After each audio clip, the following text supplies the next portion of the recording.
Okay, so this brings us to democracy in ancient Greece.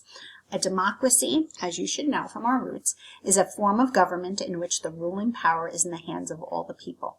The word democracy comes from the Greek term demos, meaning people, and kratos, meaning power.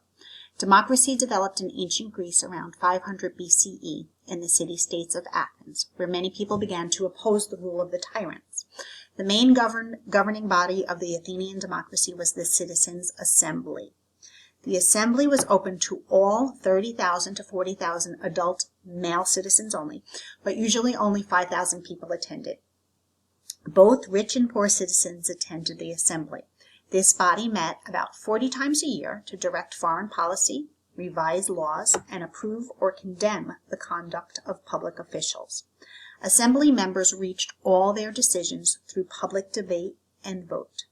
A smaller, important executive body, the Council of 500, was responsible for the day-to-day running of the state. This body, whose members were chosen annually in a lottery, proposed new laws and enforced the assembly's decisions or decrees. The council also administered the state's finances, received foreign ambassadors, and oversaw the maintenance of the Athenian fleet.